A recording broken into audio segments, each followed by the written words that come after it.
The SoMe Docs Lifestyle Medicine for Everyone virtual conference is a unique and informative opportunity taking place June 9th through the 11th. Get access to all lectures for a full 2 months after the conference, entry to the virtual conference grounds, and CME credits for the lectures. The cost is $249 for this action-packed weekend of learning and connecting.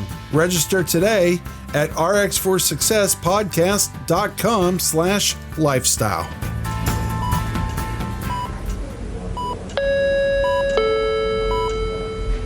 Paging Dr. Cook.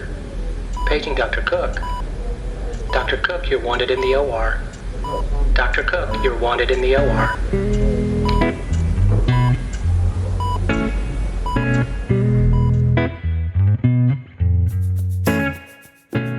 Welcome to the Prescription for Success podcast with your host, Dr. Randy Cook.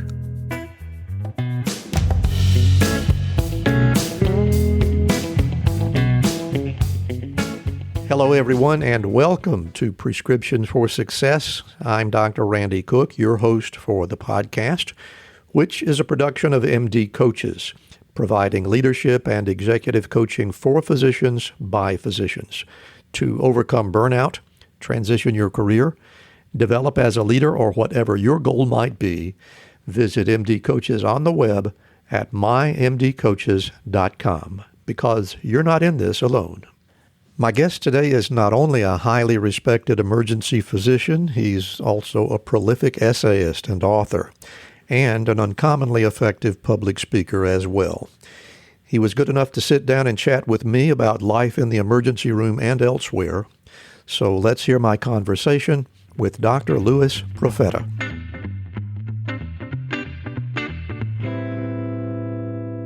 What a great pleasure it is for me today to welcome Dr. Louis Profeta to Prescription for Success. I've been looking forward to this interview since seeing a YouTube video that he became even more famous for. He'd been famous for quite a while, even before the YouTube, I think. But Louis, thank you so much for being here. I'm really looking forward to this. Great. Thank you very much. I'm glad to be here with you. Well, let's get right down to business. Our regular listeners will already know that I like to talk about the story of your life, beginning with the origin story. And I got to say, your particular origin story is a little bit unusual. I know that in your early teens, life as a physician was not really part of the plan, but that changed with a rather catastrophic event. So why don't you just go ahead and take it from there? Give us all the details about where the idea came from. I was born in, a middle-class family in Indianapolis. Didn't have a whole lot, but, we never went hungry, certainly, and worked all my life. And I had aspirations of becoming some sort of great athlete. Actually, I was a gymnast, believe it or not. And so, I really didn't pay much attention to school at all. I mean, I was not a good student. I was not one of those kids who was on honor roll or that other parents would say, hey, why can't you get an A in algebra like, Louis Profeta did. And that wasn't me. I was just sort of skirting through school, barely, getting C's and D's, just enough to be able to compete and that kind of stuff. And I had aspirations of maybe even going to the Olympics one day in gymnastics. It was never going to happen. But, back then you can't tell that to a 14, 15-year-old. Nothing wrong with a dream. No, not at all. Not at all. And I ended up suffering a fall during practice and broke my neck and was critically injured. At a brief period of time, I couldn't move from the neck down. And I ended up in the hospital in a striker bed. I had, screws and tongs drilled into my skull. And I literally had no idea what I was going to do with the rest of my life. And an Olympic gymnast, Ron Gallimore, was one of the first African-American Olympic gymnasts, reached out to me and gave me some words of encouragement. And I literally decided, hey, I think I'll be a doctor. And watched TV. I think Indiana University was playing Purdue University in basketball. And my dad goes, well, what do you want to do about college? I said, I don't care. Whoever wins this game, I'll go there. Indiana won, so I showed up at IU. Decided I was going to become a doctor. My folks thought I was crazy because I was such a bad student. And he suggested I take general studies classes and some business classes and stuff like that. But I said, hell with it, I'm going to become a doctor. And I just channeled all that energy into studying. And I had to go back and take a lot of remedial classes because I wasn't one of those kids who was in all the advanced science and biology and all that stuff. So I ended up going to medical school. Well, I'd like to go back to that broken neck event, if you will. I mean, you just sailed through it as if it wasn't that much of a big deal. But if you can just think back to what was going through your head when you were lying on that gym floor and you couldn't move anything, you couldn't feel anything, and even over the next few weeks, what was that like for a teenager? Well, at the beginning, I thought I was going to die. The pain and the labor, how hard it was to breathe. I thought I was going to die. And then after, a couple of days wore on, and I realized I was going to probably recover my movement, my arms and legs.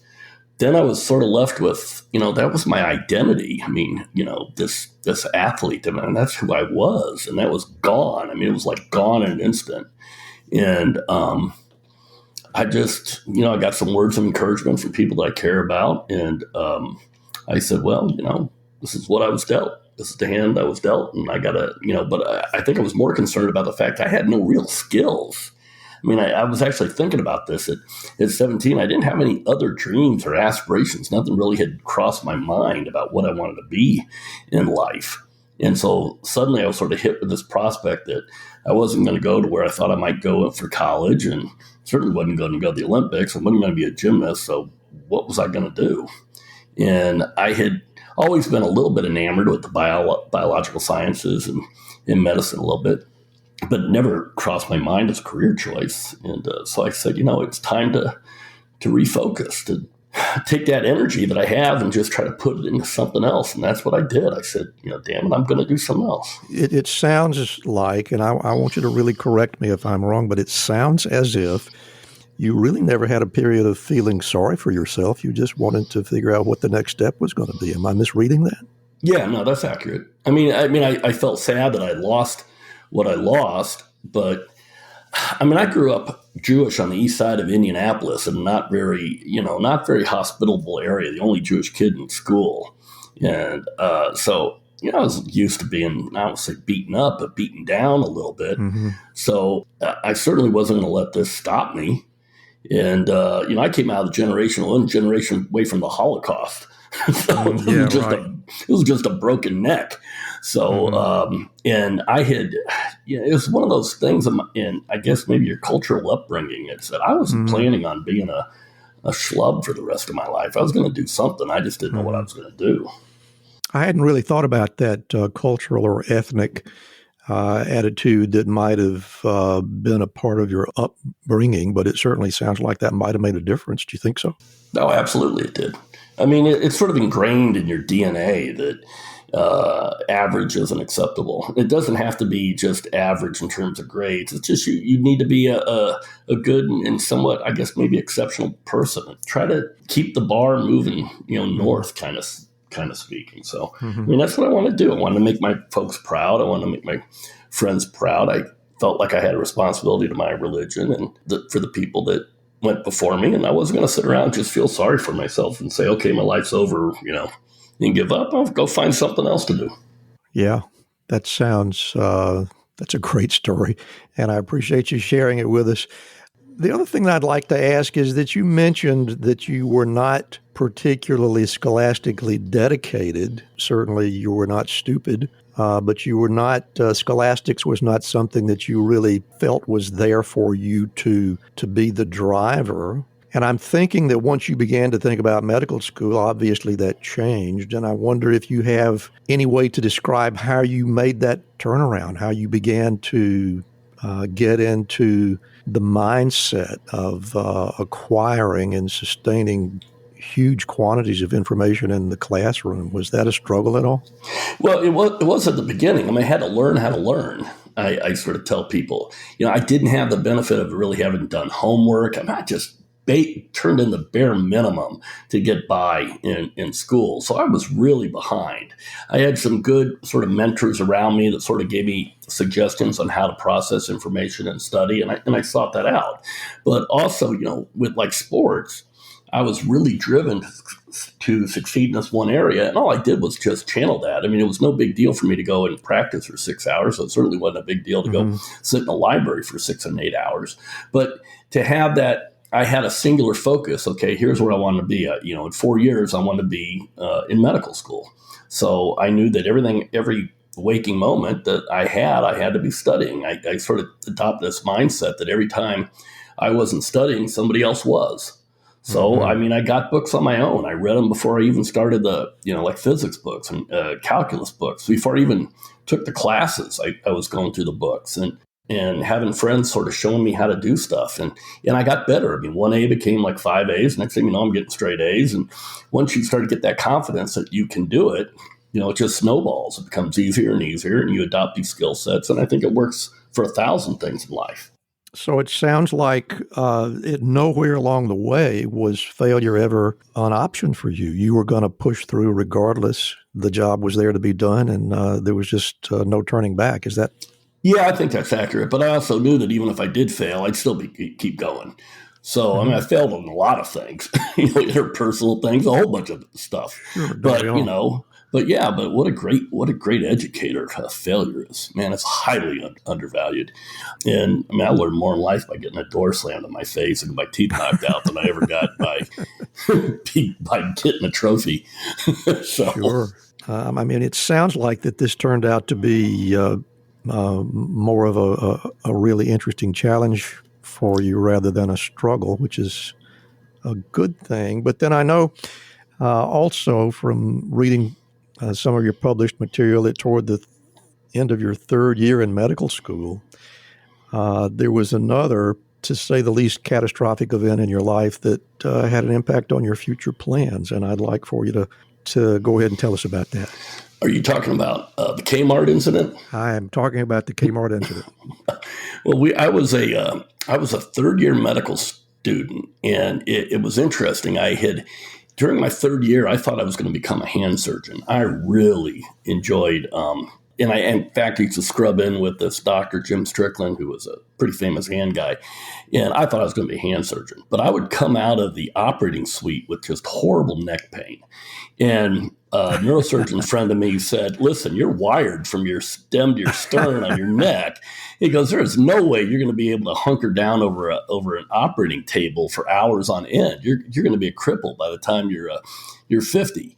And he said, look for some other area in medicine. In the meantime, I had been working as a medical student, scribe kind of thing in the ER, and just fell in love with it. And so I had been doing hands in emergency medicine, and I had met my future wife. And we actually met at a Jewish singles party. My mom said if I didn't go, she wouldn't give me any more money for medical school.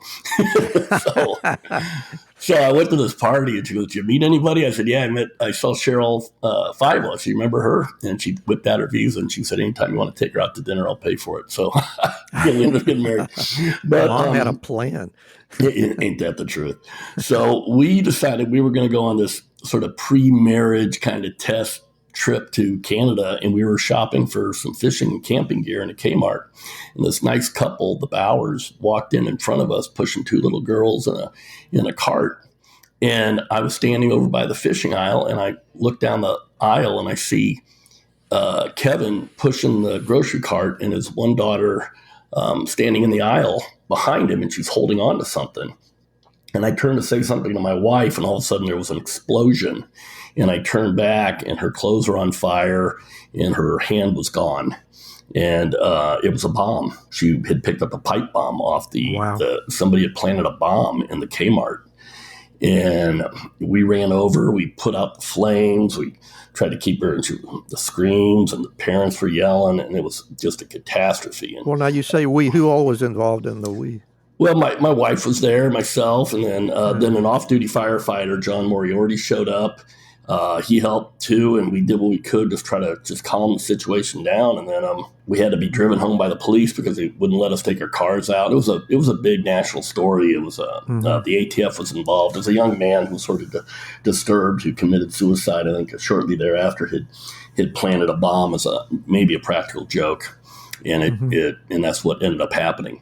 And so I went home, and not really forgot about it, but I mean, we went home and we were like, oh my gosh, I wouldn't believe what happened. And then I woke up in the next morning, I go to the medical school and there's all these TV cameras at the medical school. And I'm walking to my psych rotation. I'm looking at all the cameras. I said, man, I wonder what happened at the med center today.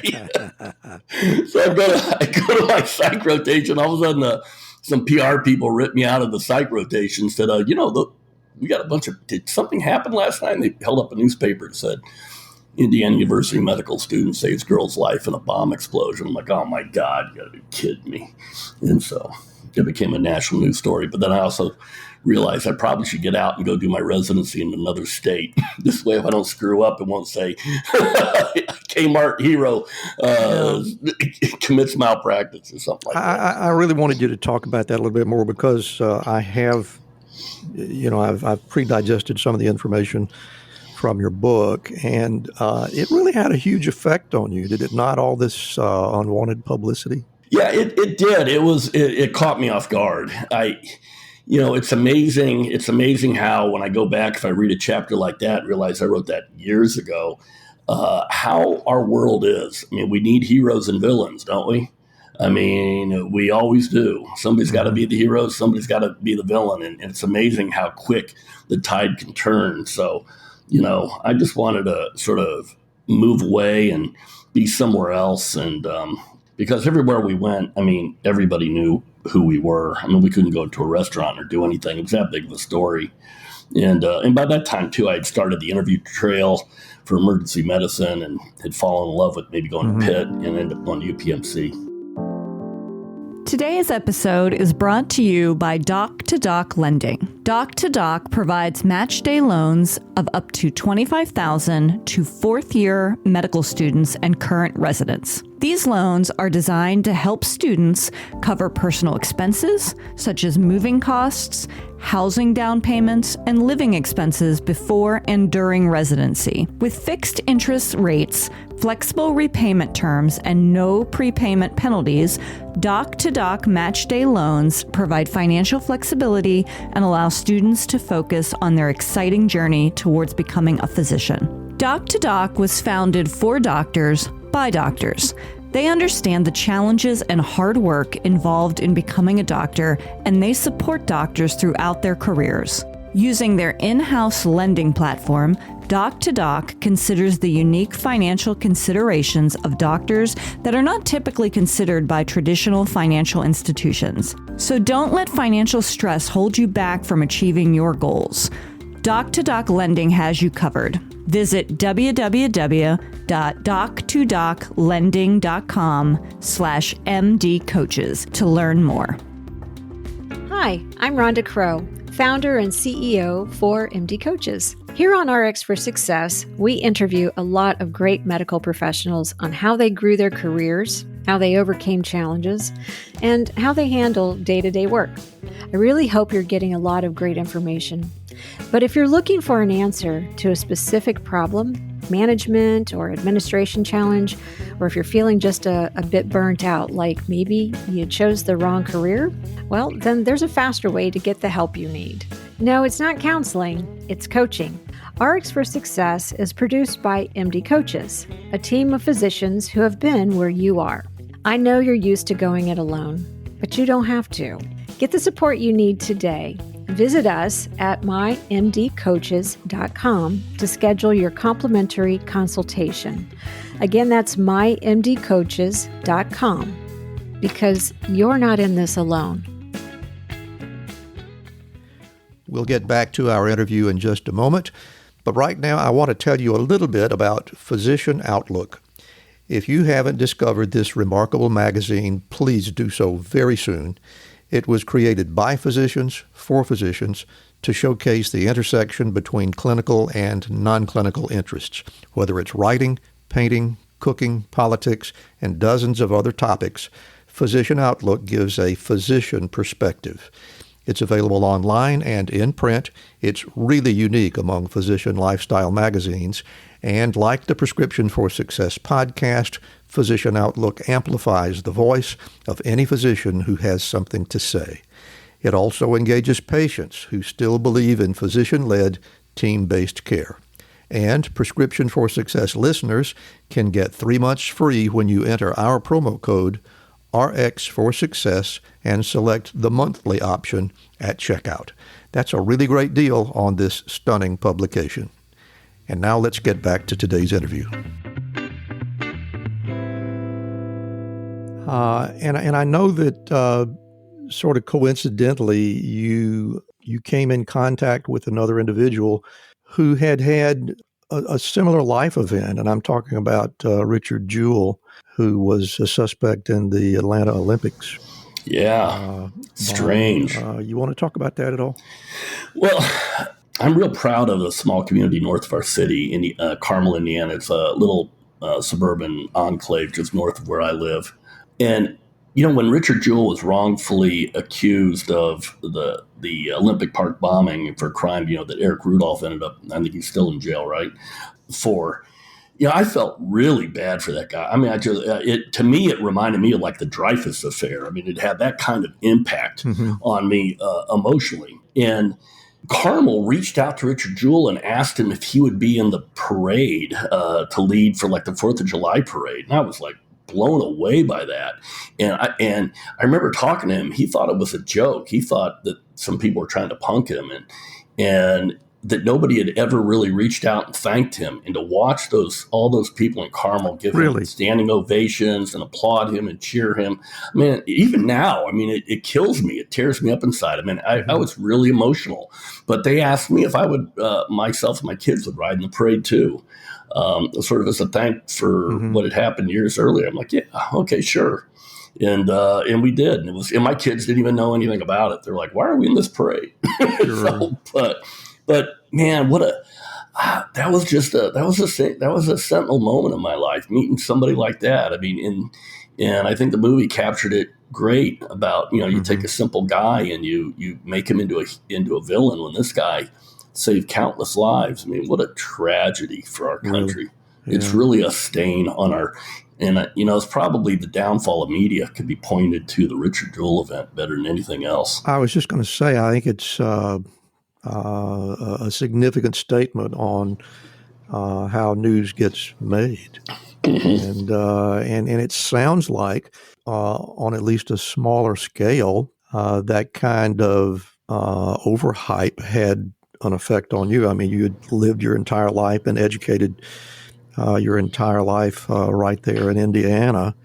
And at this point, you decided to take it someplace else. And I think I heard you say that particular event had something to do with that decision. Am I correct about that? Yeah, without a doubt. We thought, we need to move on, get away from it for a while, And then, but even now, I'm 57 years old. I've been practicing for 3 decades in the emergency department, and people will hear my name on occasion and say, hey, weren't you in the Kmart bombing? But now more often it's, I read this article you wrote on LinkedIn, or I read that, or I read your book, and I'm on television a lot here in the Indianapolis area. So most of the people have either forgotten about that event, forgot that my name's tied to it, and I'm fine with that.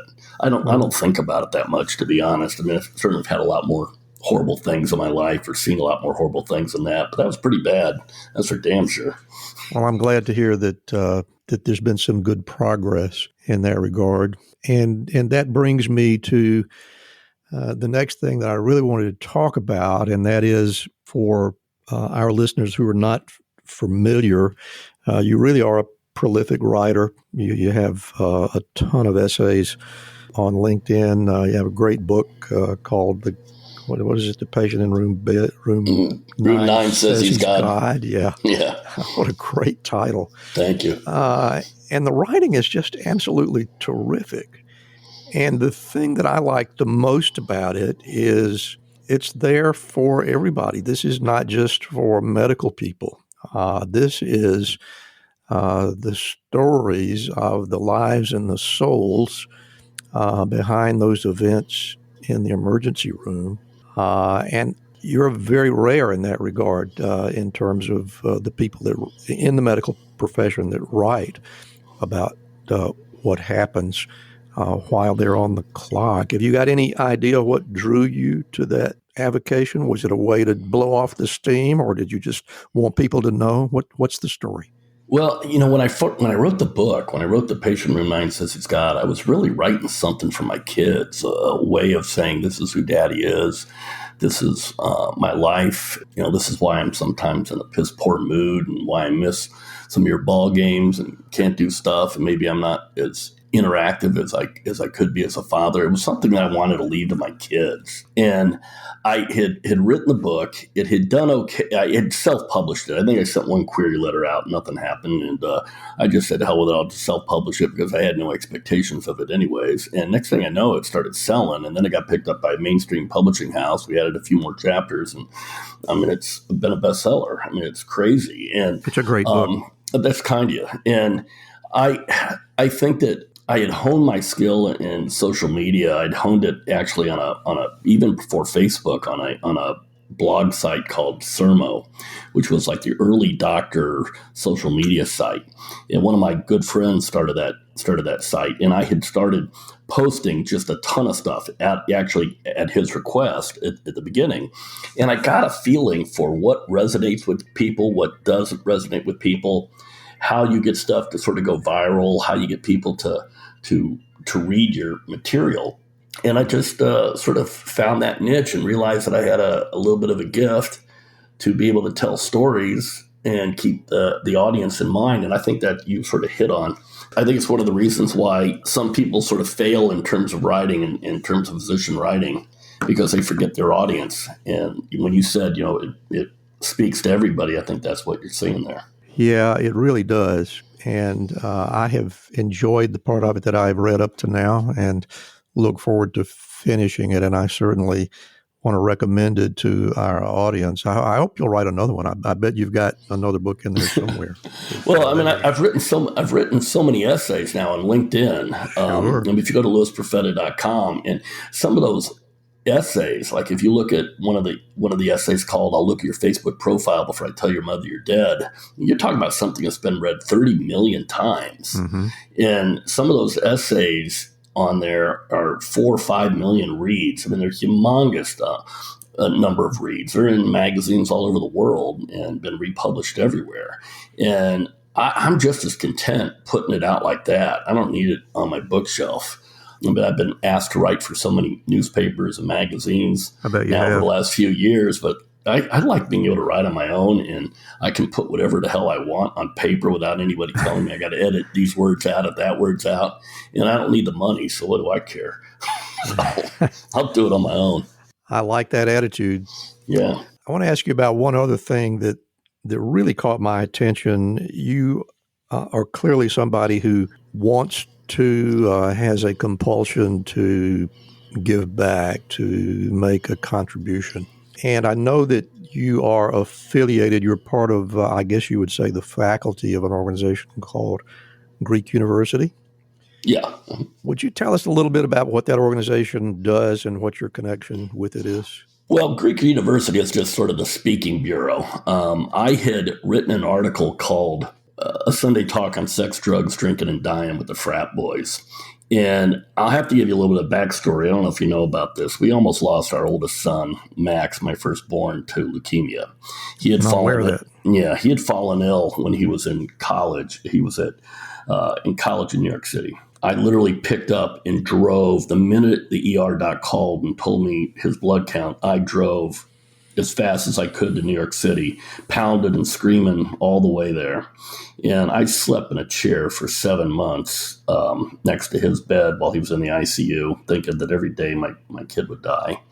And that school, the school in New York, Yeshiva, donated so much blood to him.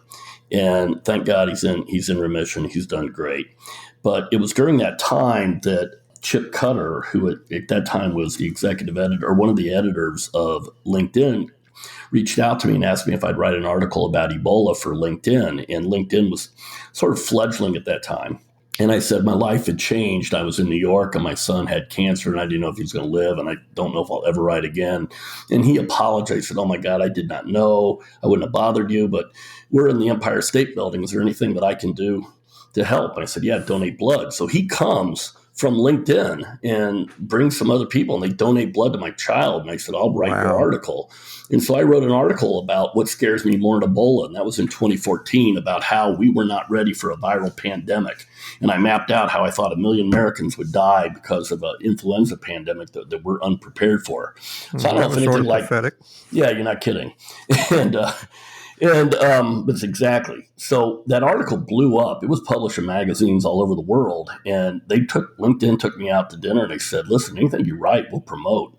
And I followed it up with an article about end-of-life care called I Know You Love Me, Now Let Me Die, that deals with end-of-life care. It's one of the most read articles ever on end-of-life care. And so when my youngest son was moving into his fraternity at Indiana, I was like really sort of shell-shocked about the whole thing, because I almost lost a son already. I was still reeling from that. And I was telling him, avoid this, avoid that. And he goes, Dad, do you just want to talk to our pledge class? And I said, would you let me? And he goes, yeah. And I started talking to him, and it just didn't seem like it was resonating. Okay, they didn't get it. And then I got that question, that question you get, Dr. Cook, that question that every yard doc gets, is what's the worst thing you've ever seen? There you go. And I looked at him and I said, the worst thing I've ever seen is the look on your mom and dad's face when I tell them you're dead. And they all got real quiet. And I looked around the room and I said, do you have any fucking idea how selfish that is of you? And I said, your parents will never. Did get quiet. Oh, they did. I just lit. I lost my shit. I lit into them. And I said, your parents will never be happy again. I was screaming at them, and they all just sat there and shook. And I said, oh, that's what it takes. That's the problem. Is that it's not that you guys don't think this will happen to you. It's that you guys have no concept of what love really is.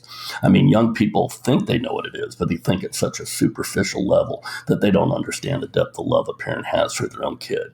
And I went home and I wrote a Sunday talk on sex, drugs, drinking and dying with the frat boys. And I don't think it had been published for 24 hours before I got my first call from a university that says, hey, we got a problem. Could you come to our school and talk to our people? So next thing you know, I'm getting calls from all over the country going, hey, would you come to this university? Would you come to that university? Would you talk to my kids' fraternity? Would you come to my, I did. I said, oh, well, I'm going to do it. I said, when Max had gotten sick, I had taken care of 2 young, upper middle class, wealthy family kids that had died of heroin and fentanyl overdoses, while my own kid, the same age, is languishing in an ICU in Sloan Kettering. And I said, damn it, I'm going to get out there. I'm going to do what I can do. And so I did. So that's what I've been doing. So Greek University handles those speaking gigs for me. But they came to me and they say, hey, can we help you out your bit? And I said, yes, please. Louis, that is so perceptive of you, and I don't think I overstate when I say that it was brilliant of you to pick up on what you had discovered, because we've all been there. My Lord, I'm more than a half century out of college, and I remember those people that used to come by and tell us, that we were going to be sorry if we didn't straighten up and fly right and all that kind of crap. But they don't really tell it in the language that gets the attention of an 18-year-old, do they?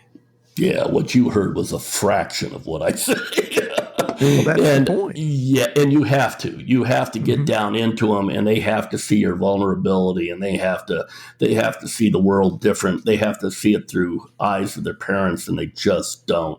They're adult bodies with juvenile minds based on what they understand of the world, and I tell them, I said, listen, I want you to have a dream one day. And that dream is you're going to look down at your own kid, and you're going to realize at that moment what love is. And you're going to look back at this moment of this discussion. You're going to go, oh, my God, I get it.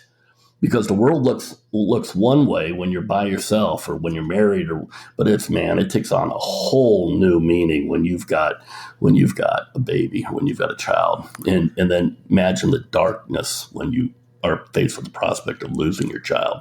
And I just decided, I tell them, I said, I'll forget your face 5 minutes after I zip up that body bag, but I'll remember the screams of your parents for the rest of my life. Yeah, I think what you picked up on is that historically we have tried to speak to them sort of in their language and talk about how bad you're going to feel if you let your fraternity brother aspirate and die in at the fraternity party or something like that.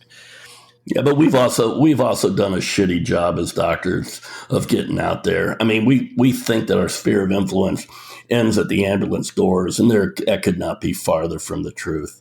Okay, and that's one of the things I'll talk about later, is that sort of expanding your sphere of influence. All of that, and that brilliance that you had to force them to see what the world looks like through the eyes of an adult who is invested in your future was incredibly brilliant of you.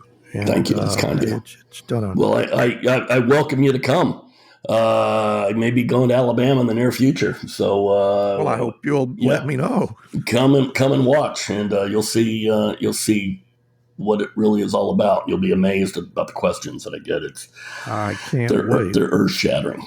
I will look forward to the invitation. Yeah. Well, you know what, Lewis?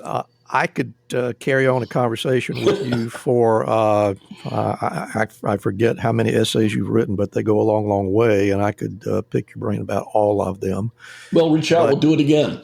All right. There's no reason why we can't do a part 2, 3, 4, 88. So I appreciate you volunteering for that. But at the risk of losing my tiny little audience, I'm going to step out of the way here and give you an opportunity to give us what my audience usually comes from.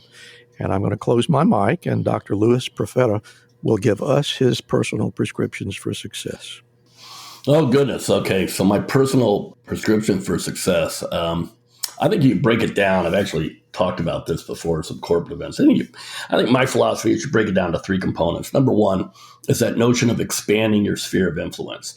I think that we highly overvalue compassion and empathy and really undervalue action. What I mean by that is if there's a problem happening within an area where you have some semblance of control, your first response should not be of empathy and compassion. It needs to be one of action. We got to be more active. So act when you see something that you can fix, or if you have that skill set. And if you don't, then you find it. But over time, expand that sphere of influence you have. And the more areas that you can start to address, instead of just yelling for somebody to pick up the garbage, go pick up the garbage. Do it yourself. Okay, get out there and be active. Number 2 would be, I think number 2 is see beauty in the everyday. And there's an interesting prayer in Judaism called the Shehekianu, which is essentially, blessed art thou, our Lord, our God, ruler of the universe, that brought us to this day.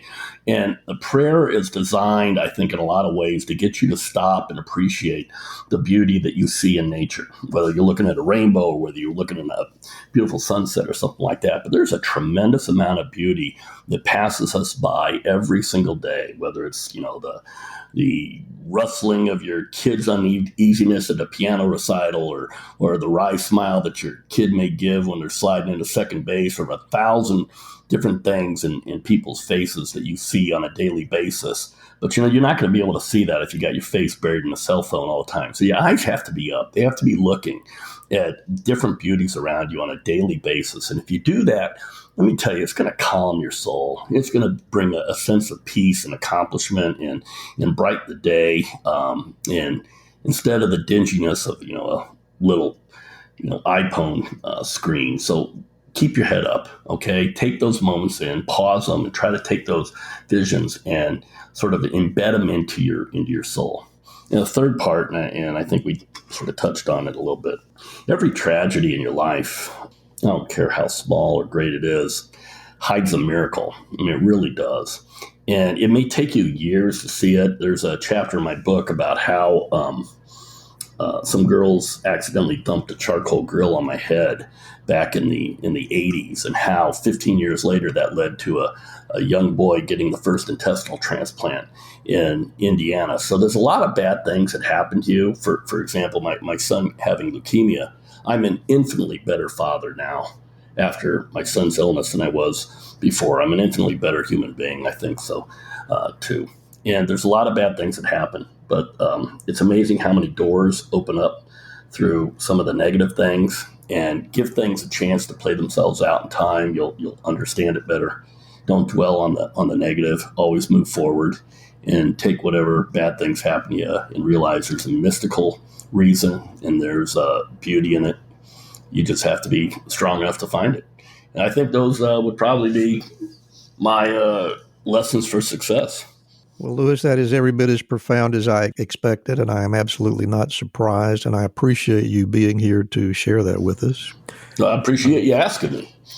Well, we love it when people like you show up, and before you go, I want to give you an opportunity to tell us where people can find you, where they can contact you, and anything else that you'd like to share.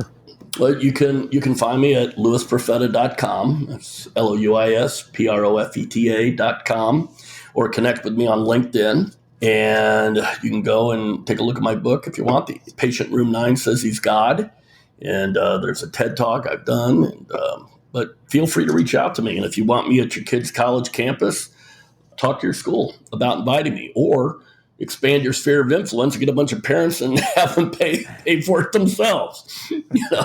But I'll be glad to come out. But it's an in-your-face, brutal discussion. It's not for the faint of heart by any stretch of the imagination. But I'll bet it's worth the price of admission. It's interesting. Dr. Louis Profeta, thanks again for being on Prescription for Success. My absolute pleasure. Thank you for having me. Thank you so much for joining us today. As always, we really appreciate a review from you, and a 5-star rating helps us a lot. These ratings give our show more visibility and help us reach more listeners.